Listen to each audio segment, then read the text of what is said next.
El Ministerio Internacional Reinando en Plenitud presenta la cápsula profética. Amada Iglesia, queridos hermanos, amigos, bienvenidos a la cápsula profética de hoy. Nos estamos ocupando proféticamente del arrebatamiento de la iglesia. Pero hoy quiero introducir algo que nos va a ayudar a mejorar la comprensión sobre este tema extraordinario. Y para ello, el tema de hoy lo he llamado A Él Oíd. Así que les invito a que hagamos una oración. Amado Espíritu Santo, tú eres nuestro guía, tú eres nuestro maestro. Toda la verdad del Padre que ha sido revelada al Hijo nos es transmitida por medio de ti. Oro para que en esta hora nos guíes y nos ayudes. Me des la sabiduría para hacer una exposición clara de lo que tú quieres decirnos. En el nombre de Jesús. Amén. Y amén. Teniendo en cuenta que nosotros somos la iglesia de Jesucristo y que, como estamos viendo en Reinando en Plenitud, para Dios existen tres pueblos sobre la tierra, que son Israel, los gentiles y la iglesia. Como iglesia del Señor tenemos mandamientos claros, y uno de ellos, dado por Dios mismo en la Escritura, es el que encontramos en el siguiente pasaje bíblico. Quiero invitarles a abrir su Biblia en Mateo capítulo 17 y vamos a leer del versículo 1 al 5. Aquí la palabra de Dios dice lo siguiente: 6 días después, Jesús tomó a Pedro, a Jacobo y a Juan su hermano y los llevó aparte a un monte alto. Y se transfiguró delante de ellos, y resplandeció su rostro como el sol, y sus vestidos se hicieron blancos como la luz. Y aquí les aparecieron Moisés y Elías hablando con él. Entonces Pedro dijo a Jesús: Señor, bueno es para nosotros que estemos aquí. Si quieres, hagamos aquí 3 enramadas, una para ti, otra para Moisés y otra para Elías. Mientras él aún hablaba, una nube de luz los cubrió. Y aquí una voz desde la nube que decía: Este es mi Hijo amado, en quien tengo complacencia. A él oíd. Al oír esto, los discípulos se postraron sobre sus rostros y tuvieron gran temor. Entonces Jesús se acercó y los tocó y dijo: Levantaos y no temáis. Y alzando ellos los ojos, a nadie vieron sino a Jesús solo. Aquí, por supuesto, proféticamente y haciendo un estudio de estos textos, tendríamos muchísimo tiempo para hablar sobre ello. Pero yo quiero solamente resaltar algo importante. En este pasaje que se llama la transfiguración, Jesús aparece con Moisés y Elías. Moisés como el representante de la ley y Elías como representante de todos los profetas que acompañaron a Israel en todo su peregrinar hasta los días de Cristo. Y aquí lo importante es notar, amados hermanos, que Dios desde el cielo los cubre y nos da un mandamiento. Allí, como representantes nuestros, sin ser todavía la iglesia, estaba Pedro, Jacobo y Juan. Pero a ellos les dice: Este es mi Hijo amado, en quien tengo complacencia. A él oíd. Con esto, nuestro Dios está diciendo: gracias Moisés y gracias Elías. Ahora mi complacencia está en mi amado Hijo, y a Él es a quien tú y yo tenemos que oír. El verso 8 dice: y alzando ellos los ojos, a nadie vieron sino a Jesús solo. Lamentablemente, muchos sectores de la iglesia se quedaron con Moisés y se quedaron con los profetas del Antiguo Testamento. Obviamente todos ellos son importantísimos en el entendimiento completo de la palabra. Pero hoy, nosotros que somos la iglesia del Cordero, hemos sido llamados por el mismo Dios del cielo para que oigamos a Jesús. Así lo hace de nuevo Hebreos capítulo 1. Vamos a leerlo. Hebreos capítulo 1, versículo 1 y 2.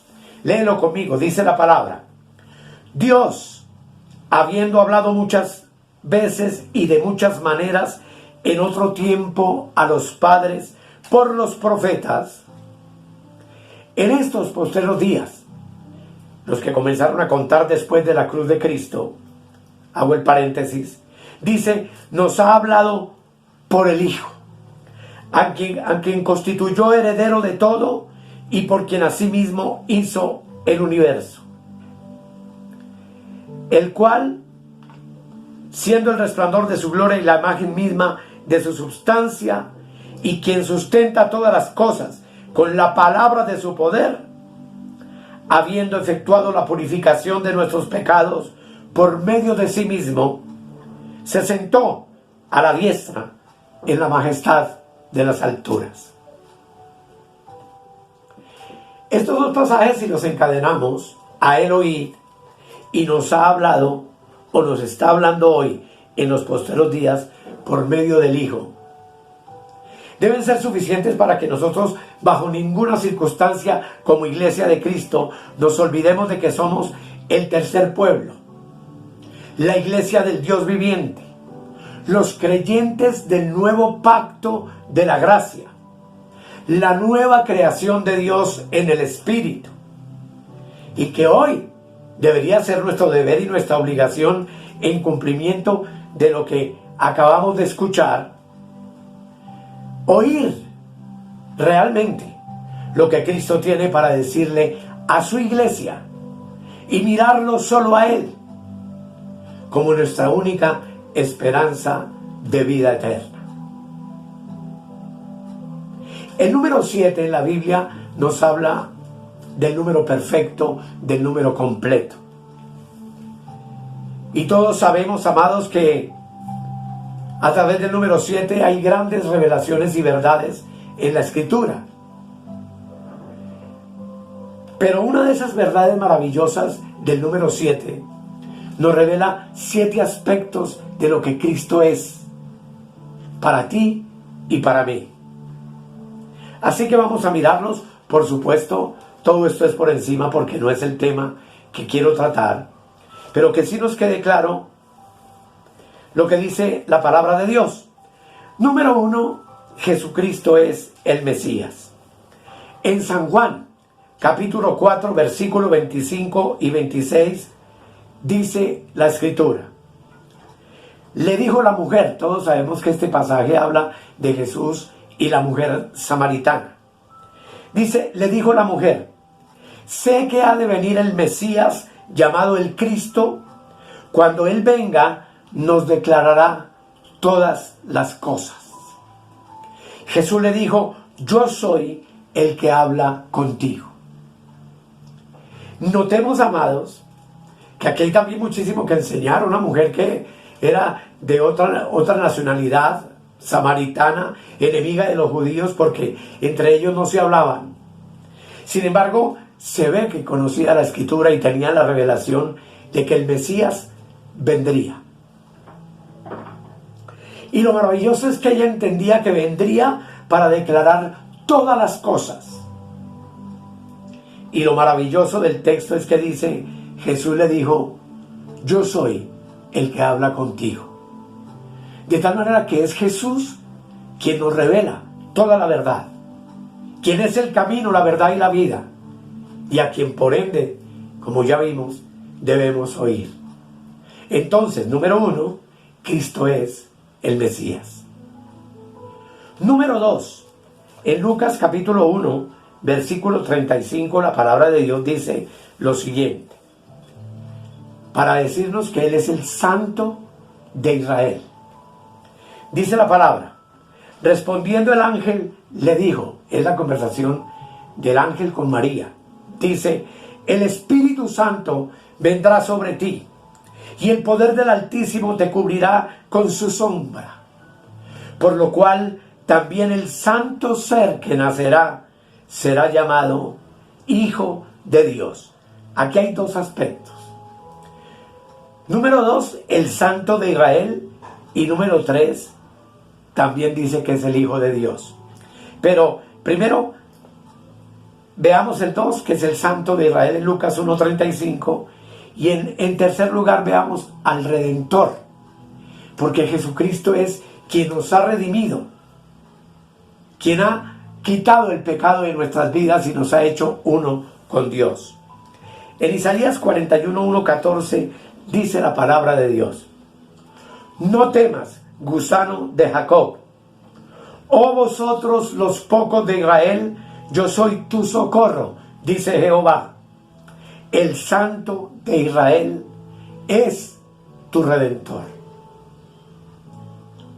Es una revelación entonces de lo que Dios mismo a través de Cristo vendría a ser, no solo para Israel, sino también para todos los gentiles de la tierra, y obviamente para su iglesia, que está compuesta de judíos y gentiles, que hemos puesto toda nuestra absoluta confianza en Cristo Jesús.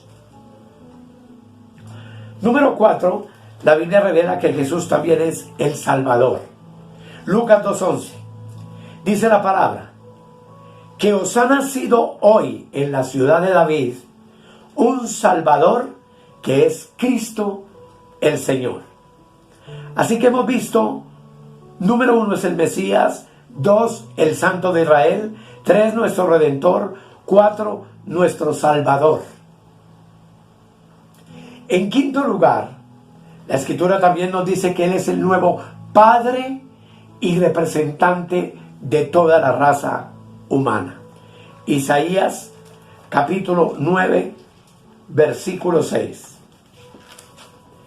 Dice la palabra, Isaías 9:6: porque un niño nos es nacido, hijo nos es dado, y el principado sobre su hombro, y se llamará su nombre Admirable, Consejero, Dios fuerte, Padre eterno, Príncipe de paz. Todas estos nombres, estos epítetos hacen referencia a Cristo. Entre ellos dice Dios fuerte, pero dice Padre eterno. ¿Por qué? Porque Romanos 5:17 nos dice también, leámoslo por favor juntos, Romanos 5:17: pues si por la transgresión de uno solo reinó la muerte, es decir, del primer padre que tuvo la humanidad, que fue Adán, y de quien heredamos la muerte espiritual, dice, mucho más reinarán en vida por uno solo, Jesucristo, los que reciben la abundancia de la gracia y el don de la justicia. En el primer Adán estábamos muertos en nuestros delitos y pecados. En el tercer Adán, que veremos más adelante, que es Cristo, tú y yo nacimos de nuevo y hoy por hoy somos hombres y mujeres del Espíritu. Por tanto, Él es nuestro Padre también. Número 6. Dice la Escritura que es el Hijo de Dios.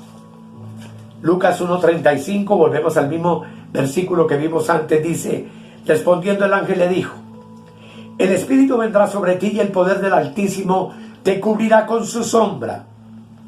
Por lo cual, también el santo ser que nacerá será llamado Hijo de Dios. Finalmente, y el número 7, nos enseña que también nuestro Señor Jesús era un profeta. Yo me atrevo a decir, en mi humilde opinión, el profeta de los profetas.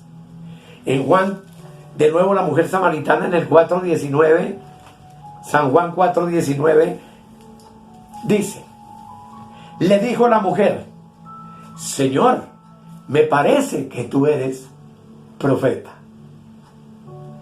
Y en Juan 6:14, la escritura también dice lo siguiente: aquellos hombres entonces vieron la señal que Jesús había hecho y decían: este verdaderamente es el profeta que había de venir al mundo.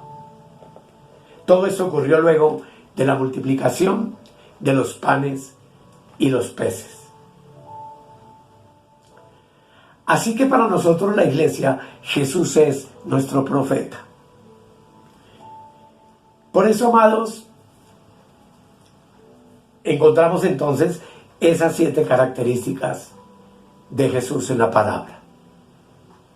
Y como profeta, el Señor Jesús, en el libro de Mateo, específicamente en el capítulo 24 y 25, tiene para nosotros específicamente la revelación más maravillosa y el más poderoso y profundo mensaje profético, que tenemos que analizar verso a verso para poder comprender en su totalidad el fin de estos tiempos que estamos viviendo. Entender la consumación de los siglos. Entender lo que ha venido pasando desde su muerte en la cruz y su resurrección hasta nuestros días. Y por supuesto entender lo que está próximo a ocurrir sobre la tierra con su glorioso advenimiento. Hoy simplemente, hermanos, entonces quiero introducirlos a este tema maravilloso. Y es necesario que entendamos que antes de estudiar Mateo capítulo 24, primero tenemos que entender el contexto del capítulo 23.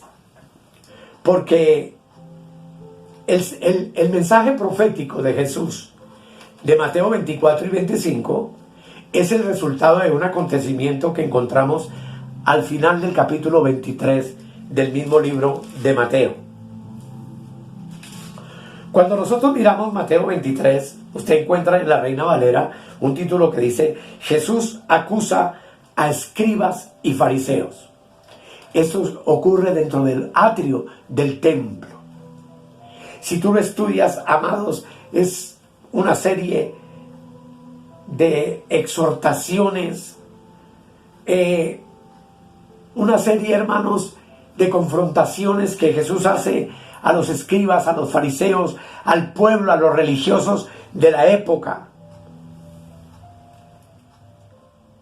en donde los acusa duramente y de una manera tan profunda y extraordinaria que al finalizar el Mateo 23, él llega a una conclusión en el versículo 37 y expresa lo siguiente: Jerusalén, Jerusalén, que matas a los profetas y apedreas a los que te son enviados. ¿Cuántas veces quise juntar a tus hijos como la gallina junta sus polluelos debajo de las alas y no quisisteis? He aquí vuestra casa es dejada desierta, porque os digo que desde ahora no veréis más hasta que digáis: bendito el que viene en el nombre del Señor. Desde ahora, Jesús dice, no me veréis más. Estas palabras están dirigidas por Cristo a los sacerdotes y gobernantes. Y el centro de esta palabra es: he aquí vuestra casa es dejada desierta. Por supuesto que los escribas, los fariseos y el pueblo, y como lo veremos los mismos discípulos, al oír esta palabra, se llenaron de terror en el corazón cuando las escucharon. De seguro los del pueblo y los religiosos de la época quisieron fingir que no habían escuchado nada, pero sin duda dentro de ellos quedaron inquietos y seguramente se estaban preguntando qué significan estas palabras. Es como si un peligro inminente nos amenazara, pensarían ellos. ¿Podría acaso el magnífico templo, que era la gloria de la nación de Israel y del pueblo de Israel, convertirse de pronto en un montón de ruinas? Sin duda, amados, que sus discípulos también tuvieron el mismo presentimiento. Y sin duda se preguntarían también, ¿será que Jesús algo tiene más para enseñarnos al respecto?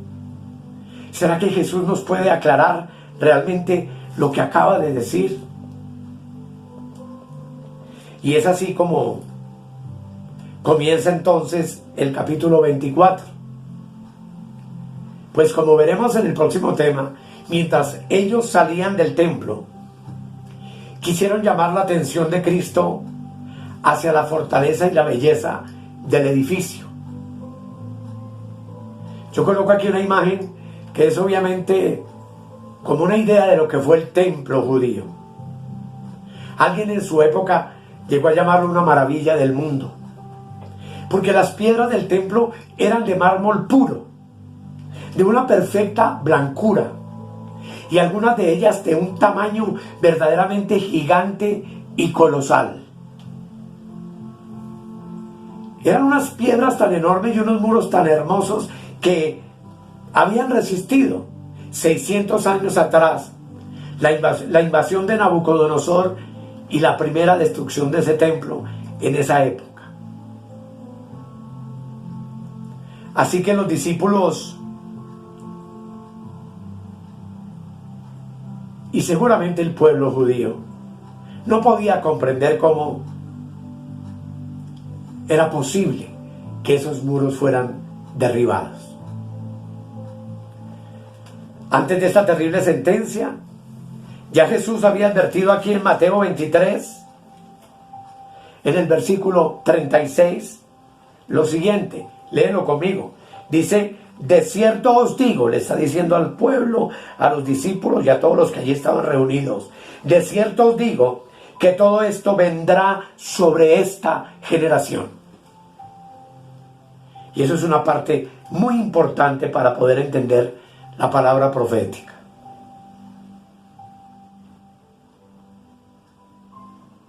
Porque obviamente también nuestro Señor declaró que el templo terrenal, que se había convertido en un ídolo para los líderes religiosos de la época y para el pueblo, para los gobernantes,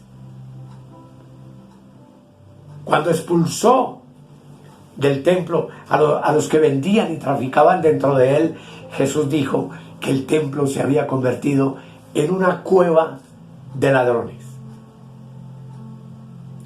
Y por tanto, ese templo iba a ser destruido. Y es que, amados, los judíos adoraban tanto su templo que se llenaban de indignación mayor cada vez que alguien profiriera alguna palabra en contra de esa construcción, de aquel edificio. Y se enojaba más que cuando alguien hablara mal de Dios o hablara mal del sacerdocio o de cualquier otra cosa religiosa de su época. Para ellos el templo era absolutamente todo. Todo el pueblo, todos los líderes, todos los sacerdotes, hasta los discípulos escucharon la sentencia y entendieron perfectamente que el templo iba a ser destruido. Por supuesto, amados, ante una declaración de esas, todos se llenaron de un pavor terrible. Y indudablemente pensaron que algo trágico venía sobre Jerusalén y sobre el templo en su época, en su generación. Así entonces, cuando nosotros seguimos la lectura en Mateo 24, ya encontramos a Jesús saliendo del templo, fuera del atrio del templo y acompañado únicamente por sus discípulos. El Hijo ya no volvería a pisar más el atrio del santuario terrenal, el cual por su palabra profética muy pronto dejaría de tener vigencia y sería destruido para siempre. Por lo menos como casa de Dios, por lo menos como el santuario del Dios viviente con el cual fue construido originalmente.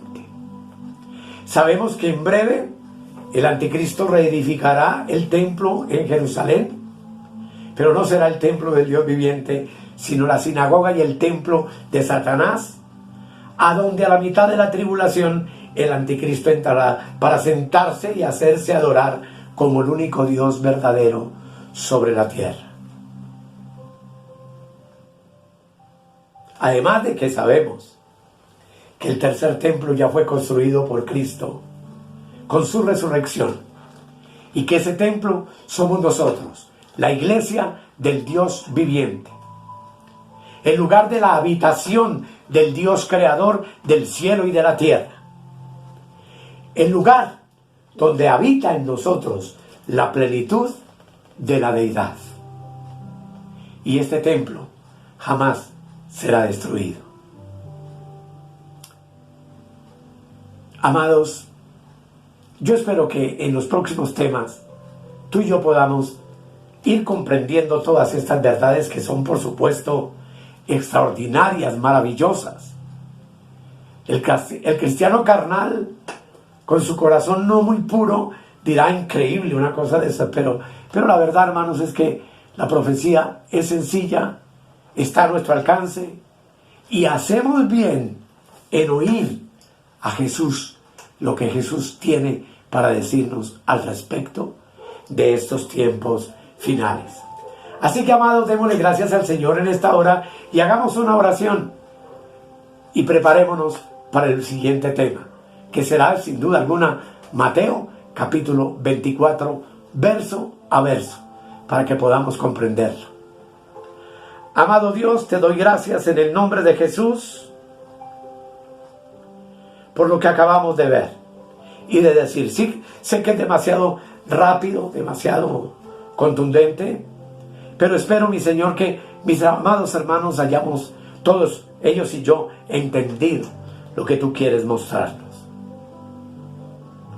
y revelarnos que tú eres el profeta de los profetas, el autor no solamente de estos libros maravillosos, sino también de todo el libro de Apocalipsis que revelaste por tu misericordia a tu siervo Juan, y a quien le dictaste cada cosa que él tuvo que escribir, inspirado por el Espíritu Santo.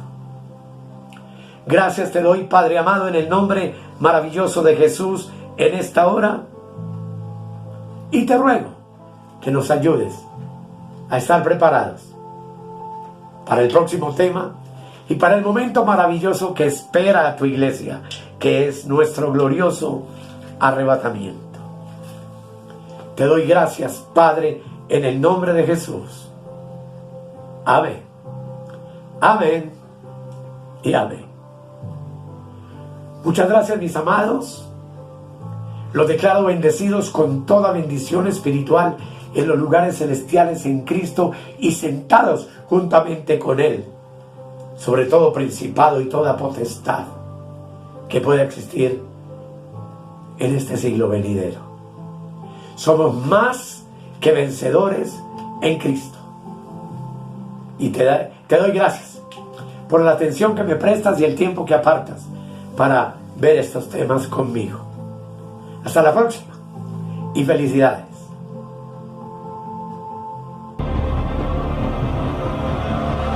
He aquí yo vengo pronto, y mi galardón conmigo, para recompensar a cada uno según sea su obra.